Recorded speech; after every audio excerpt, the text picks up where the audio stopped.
But of course, the demand is fast outstripping the supply even now. However, the center has said that by this weekend, things are going to get better. Between the last 4 months, the increase in the capacity of oxygen has gone up by 4 times, and another 25% enhancement is going to be seen by the end of this week. So why do we continue to see this politics over something as basic yet so critical as the oxygen that we all need and deserve? Let's go across to our guests. Gopal Agarwal, national spokesperson of the BJP, lawyer Shehzad Poonawala. We also have with us Sanjay Gupta, who's a supporter of the Shiv Sena, leader of the Shiv Sena, and Mrityunjay Tiwari, spokesperson of the RJD. Gopal Krishna Agarwal, irrespective of who's responsible, the primary question everyone is asking today is, why don't we have enough oxygen in our hospitals? What's your answer? Padmajaji, we have to understand 2-3 things. There is always a capacity of what oxygen can be stored at all. Whatever production is there, it is one thing. Then it is also the question of limitations of the storage capacity. So those who are questioning that why you did not store enough oxygen have to understand earlier that there is a capacity which the government stores, or it's basically in the private sector, and they store manufacturing and the storage, everything, and that is based on expected demand. What will be the demand, what will be the supply, all these issues government at the center can tweak it, can adjust it, but what is nobody expected that this level of surge in second wave will be there. People know that there will be a second wave, but this much of gravity nobody expected. So the excess demand which has been generated, one thing, it was not expected. Over the period, the central government has increased the supply of oxygen from almost 1,000 metric ton to 4,000 metric ton, and central government has also ordered 50,000 liters of additional import of oxygen. It has also given permissions to other manufacturers, private, to start more plants. And it has also stopped the industrial use of oxygen. So these all steps central government has taken with regard to increase the supply of oxygen. And we have also started, you also showed some of the visuals about the oxygen express, etc. So this is one part. Second is about the management of demand. Okay, just a second.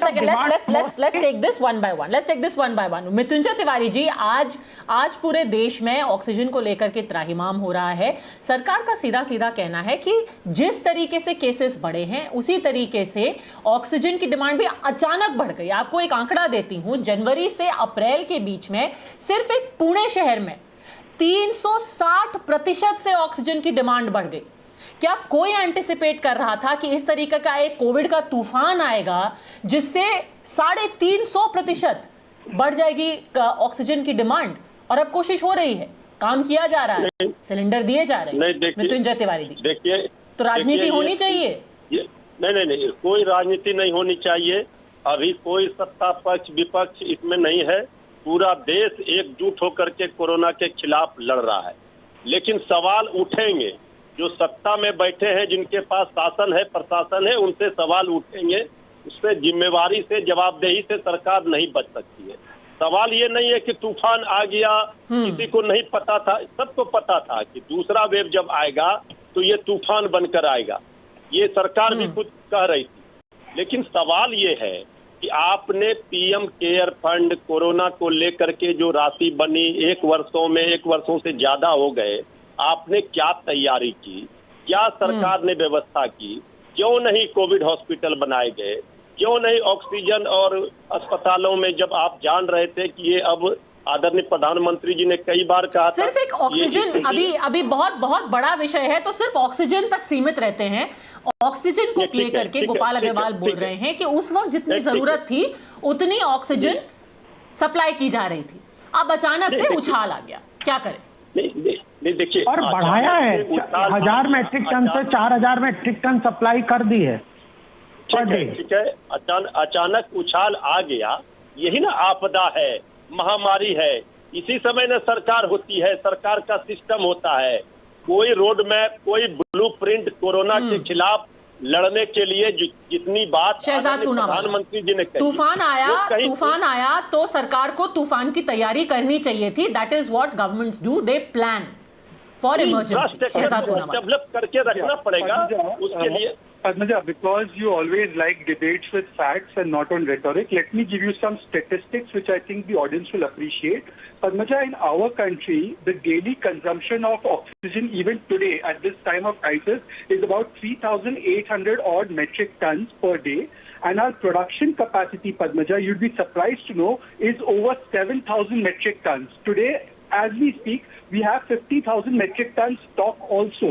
The problem is not the production, the problem is the supply, like rightly said by Mr. Gopal Krishna Agarwal. Now, what are the supply bottlenecks? The supply bottlenecks are that places which are oxygen deficient, those places can't get the oxygen. Maybe there's a logistical problem. Like for instance, in Delhi, the oxygen was held up at the borders due to the so-called farmer protest, or maybe because when it's even supplied to a place like Maharashtra in the municipal hospital in Nasik, you saw what has happened out there in that particular area. So the real problem is the supply of this oxygen into those areas that require it desperately. Now, on that aspect, Padmaja, you are testament that the Oxygen Express was started. Apart from that, the central government identified 14 states with high loads and has given them supplies till 30th of April. And also the center has told 100 hospitals in areas where there is a deficiency of oxygen to set up plants next to those hospitals so that the supply can be augmented immediately. Now, I still concede that much more should be done. But what we should see is not saturation of oxygen, but saturation of politics.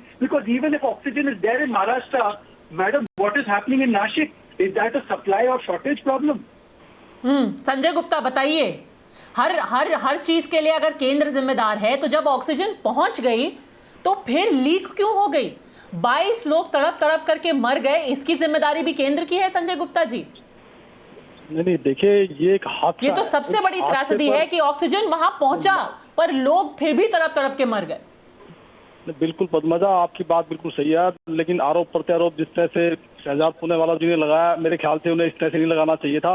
ये एक हादसा है और इस हादसे में, इस तरह के हादसे से दुख व्यक्त किया जा सकता है और सरकार की जिम्मेदारी है, मैं ये भी मानता हूँ। लेकिन सरकार कई बार इस तरह की चूक हो जाती है और इस तरह की चूकों पर राजनीति होने की बजाय इस पर किस तरह से इन जख्मों पर मरहम लगाया जाएगा, ये सोचना चाहिए। आज केंद्र सरकार और स्टेट गवर्नमेंट आपकी संवेदना देख करके आंखों में आंसू आ गए संजय गुप्ता जी, पर यह संवेदना तब कहां पे थी जब लोग ये कह रहे थे कि लखनऊ लाशनऊ बन गया है क्योंकि वहां पर ऑक्सीजन नहीं मिल रहा है। तब कोई संवेदना की बात नहीं थी, तब कोई संवेदना नहीं थी लोगों को, जहां पर ये कह रहे थे कि जानबूझकर ऑक्सीजन कुछ राज्यों से छीना जा रहा है और बीजेपी शासित राज्यों को दिया जा रहा है। तब इस राजनीति में संवेदना किधर थी? नहीं, आपकी बात ठीक है, राजनीतिक दलों का और राजनेताओं का काम है आरोप प्रत्यारोप लगाना, लेकिन सरकारें अपना काम करती हैं और करती रहेंगी। आज जिस तरह से केंद्र सरकार और स्टेट गवर्नमेंट मिलकर के कोरोना महामारी से लड़ रही है, मुझे लगता है इसकी प्रशंसा की जानी चाहिए। ऑक्सीजन की जिस तरह से हमारे देश के अंदर कमी थी, उस कमी को स्टेट गवर्नमेंट ने और सेंट्रल गवर्नमेंट ने मिलकर के इसको पूरा किया है। और केंद्र सरकार ने जिस तरह से जो आदेश दिया कि प्राइवेट सेक्टर्स के अंदर दूसरे बिजनेस को बंद करके दूसरे बिजनेसों को जो ऑक्सीजन दी जाए थी उसको सबको बंद कर दिया गया है और सबसे पहले कोरोना का इलाज करने के लिए जो केंद्र सरकार ने आदेश दिया है, मैं उसकी प्रशंसा करता हूँ। मगर हमारे देश के अंदर आज भी बहुत सी स्टेट्स में भी और कहीं पर भी किसी भी तरह की कोई चूक हो सकती है, उस पर राजनीति होना एक अलग बात है, मगर इसके प्रति संवेदना जतानी जरूरी है और उस जख्म पर किस तरह से मरहम लगाया जाए ये देखना जरूरी है। पद्मजा जी, चलिए कम से कम इस बात पे ही सही संवेदना तो आई। गोपाल अग्रवाल, देखिए मैंने आपको डिमांड सप्लाई साइड के बारे में बताया, दूसरा इशू है ऑक्सीजन का डिमांड मैनेजमेंट। आज एक चीज और मैं बताना चाहता हूँ कि आज ऑक्सीजन की जो भारी मात्रा में कई बार जो कमी होती है, उसका एक सबसे बड़ा रीजन ये भी है कि बहुत से लोगों ने ऑक्सीजन को अपने घरों में जमा करना शुरू कर दिया है। उन्हें लगता है कि शायद ठीक है गुप्ता जी, मैं बोल लूँ एक ये चीज और है। दूसरी संजय गुप्ता जी, तो ये तो होगा ही ना जब इस तरीके का पैनिक फैलाया जाएगा कि 10 घंटे का ऑक्सीजन बचा है, 2 घंटे का ऑक्सीजन बना है, 1 घंटे का ऑक्सीजन बचा है, त्राहिमाम होने वाला है, तो लोग तो पैनिक करेंगे ही ना। ये भी सोचना चाहिए कि उस तरीके का पैनिक फैला कौन रहा है, उसकी जिम्मेदारी कौन लेगा। चलिए वो सब फिंगर पॉइंटिंग बाद में करेंगे। हाँ गोपाल अग्रवाल बताइए, let's actually talk about some data ताकि जिसको सुनकर के लोग थोड़े रियश्योर हो कि आ कहां से रहा है ऑक्सीजन। अब चिल्ला चिल्ली नहीं करते, please reduce volume. Yes Gopal Agarwal. देखिए पद्मजा जी, किसी भी चीज की सप्लाई के लिए 2 एस्पेक्ट होते हैं, सप्लाई साइड और डिमांड साइड। तो मैंने सप्लाई साइड के बारे में बताया, शहजाद पूनावाला जी ने भी काफी डेटा दिया। हमें अभी डिमांड मैनेजमेंट का, अभी डॉक्टर गुलेरिया जो थे उन्होंने बताया कि अननेसेसरी पैनिक क्रिएट करके ऑक्सीजन को होर्डिंग करना, जिसको जरूरत नहीं है वो भी डिमांड करना, और एक तरीके का क्राइसिस में पैनिक क्रिएट करके और ज्यादा क्राइसिस को प्रेसिपिटेट करना, या जो कॉम्प्लेक्स सिचुएशन है इससे जो डिमांड है वो सर्ज हो रही है अननेसेसरीली। दूसरी बात यह है कि जो डिमांड है उसको मैनेज करना स्टेट गवर्नमेंट की काम है। जैसे सप्लाई को मैनेज करना सेंट्रल गवर्नमेंट की जिम्मेदारी है, जिसको हम ले रहे हैं और हम कोशिश कर रहे हैं, उसकी कमी को भी एक्सेप्ट कर रहे हैं।